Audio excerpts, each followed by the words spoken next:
Hey guys, and welcome back.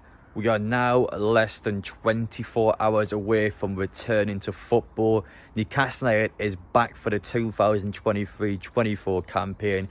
It kick-starts tomorrow at 12:30 away to Gateshead. Now, I don't know about you guys, but I've been missing Newcastle. I think it's fair to say the fact we are now back into the Champions League. I just can't wait to see what teams we get in the Champions League, and B, just how far can we go with additional games next season. I don't think it was, but I think some people could probably argue that Newcastle could have been a one-season wonder for us. Can Newcastle honestly maintain that level throughout the entire campaign with the addition of a huge competition like the Champions League? I think we can. I can't wait until we show the world what we are made of.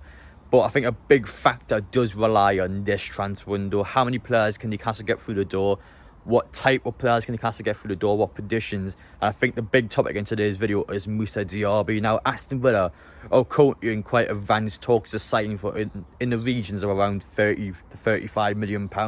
And when you think about it, well, why is Newcastle United not doing this? Why is Newcastle United not going in for Diaby, a player that we were heavily linked to last summer? A bit of a similar situation at James Maddison, just not as advanced as Maddison.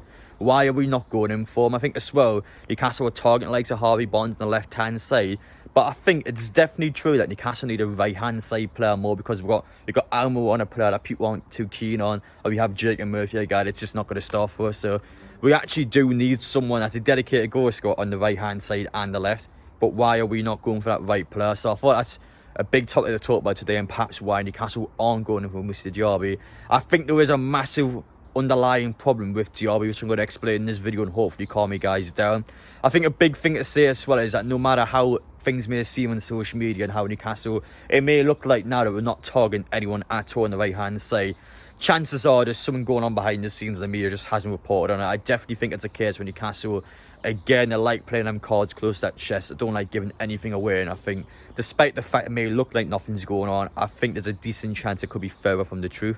But first off, guys, welcome back. If you're new around here and you like what you're watching, just a reminder, we've got a media pass tomorrow for the Gateshead game, so we've got a great opportunity afterwards to interact with Gateshead as a club, to hear all about non-league football and obviously related to Newcastle United as we're playing them. So a great opportunity to go behind the scenes tomorrow, get some exclusive interviews. You do not want to miss it, so make sure you get down there, hit that subscribe button so you see all the content as it comes on the next couple of days.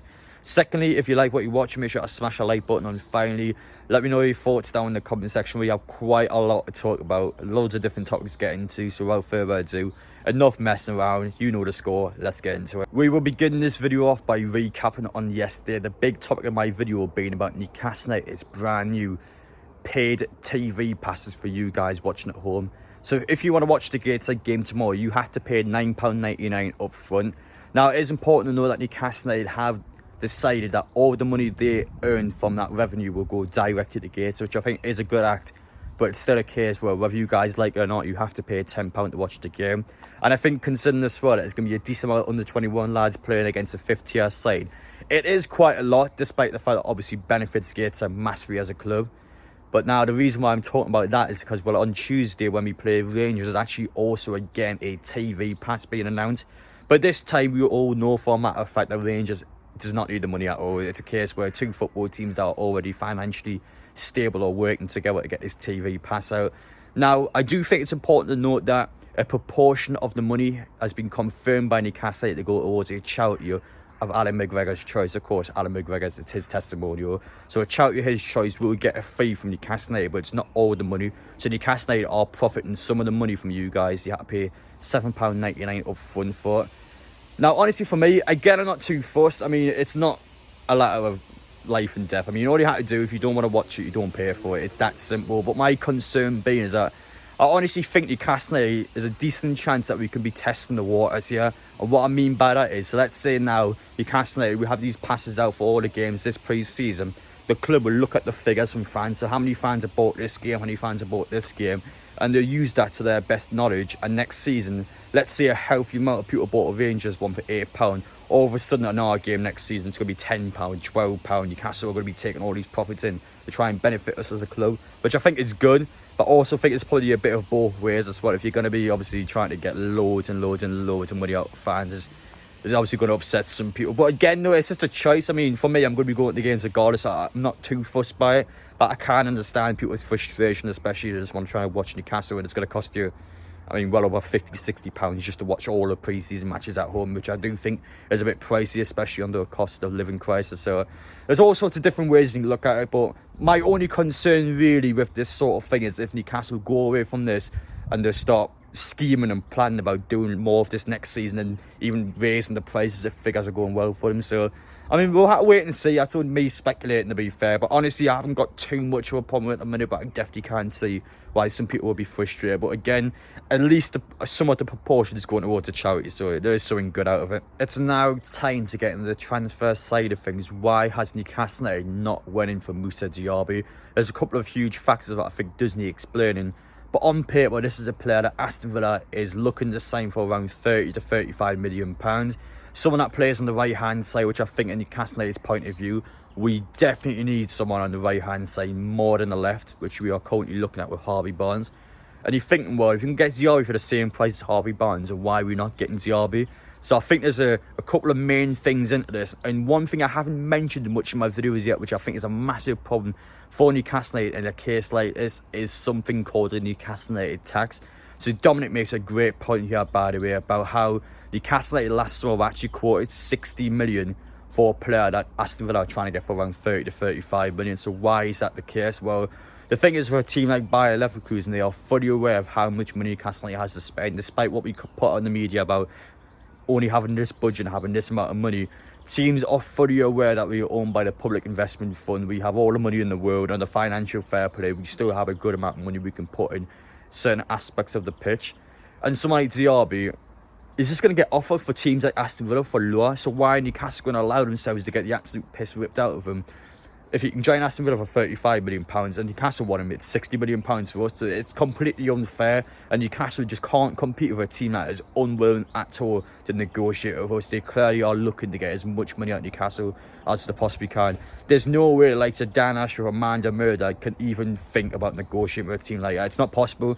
Everything about it, they're trying to rip Newcastle off. There's no good way of Newcastle getting out of this, which is, I mean, disappointing for you guys. Obviously, Diaby is a great player I get, and I think someone that is huge for a team like Newcastle or Aston Villa. I think he's a good fit for us. So the fact that we aren't able to get a deal like this done due to the fact that Bayer Leverkusen are just unwilling to negotiate with Newcastle, it just makes it quite frustrating for us as a club. So that's definitely a big reason why I think Newcastle probably haven't went in for the player. And I haven't watched Diaby enough to really comment on this, but the perception on social media that I've seen anyway is that some people believe that he's not really, I guess, a team player, someone that's not going to track back 90 minutes for you, a guy like Anthony Gordon. Yes, he's not the greatest so far for Newcastle in front of goal, but he's still an absolute grafter. He's constantly getting back for Newcastle. He's sprinting up and down the pitch for 90 minutes. I mean, this is a guy that honestly wants to give everything to Newcastle. And Diaby is perceived to be a player that doesn't do that, even though for me, I can't really honestly give you a personal preference on it. Now, I think that's a major factor for Newcastle and why we can't get some deals done. It's just due to the fact that teams are fully aware of who we are. Now, Aston Villa on paper, yes, they've had an unbelievable season under Unai Emery. Newcastle are still a superior team, I would say, on paper. I think we have a better squad. We have better finances to work with. We're in the Champions League compared to the Conference League. It's something that on paper, a guy like Diaby would probably prefer to move to a team like Newcastle. But it's a case where we can't negotiate with some teams due to the fact they are unwilling at all to negotiate with Newcastle. Aston Villa, you can have them for £35 million, or what's that Newcastle one, you can have them for 60 million. That's the difference there. Teams just don't want to work with Newcastle unless they are squeezing every bit of pound out of us. We just can't work with that. We just can't simply do it. So it's one of these ones for the ownership where they had no choice but to walk away from a guy like Diaby. I wanted to kind of make this clear now before I finish things off in the video, regardless of how things may seem on social media. Even this Diaby deal, for example, at the minute, the preference is that Leverkusen wants 60 million from us. They aren't willing to negotiate for less, but maybe that was just because it was a year ago. Now it's 12 months later, maybe they are willing to go down to 45, 40 in Newcastle, then maybe got some leg room to work with. So it's always one of these ones where even on social media, I look quite bleak towards a sign like Diaby or someone else. All of a sudden, someone can just flare out of nowhere. We've seen it with Barella already, a guy that looks class, doesn't look like it's going to happen now. It's obviously went out the window. It's like it's for all sorts of different players. I think the media especially is just getting spun like a a ball of yarn from Newcastle. They know exactly what they're doing.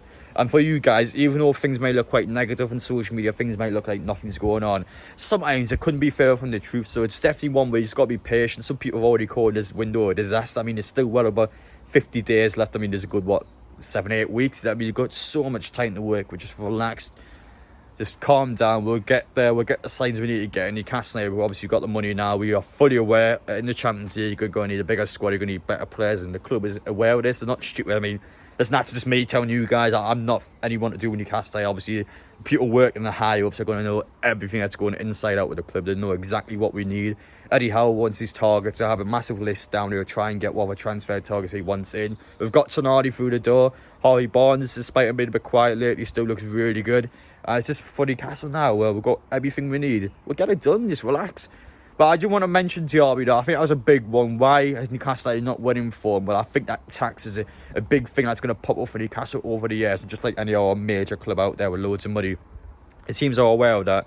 And that's why Newcastle probably do mislead the journalists and do lie to the media, because, well, teams can take advantage of us. And you've seen it in this situation where Leverkusen just aren't willing at all to negotiate fairly with us.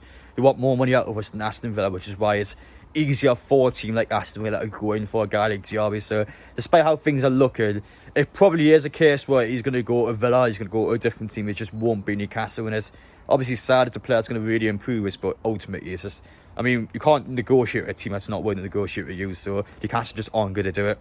But anyway, guys, thank you all for watching. Hopefully you've got some insight from that. I know, obviously, again, it's not really a positive video to make, but I always think it's important to try and get things across. Despite how negative this may seem, as I said before, all it takes is just one report to come out, and all of a sudden Newcastle have got a done deal. I mean, Newcastle will look quite good behind the scenes. It's just, well, it's just you guys don't know about it. I don't know about it. The media doesn't know about it. It's just Newcastle are trying to work what they can behind the scenes, and I think over time, maybe the next week or so, the next couple of weeks, you'll find out. It'll be nice and easy, you'll find out. So just be patient, we'll get there. But take care, guys, anyway, and I'll see you on the next one.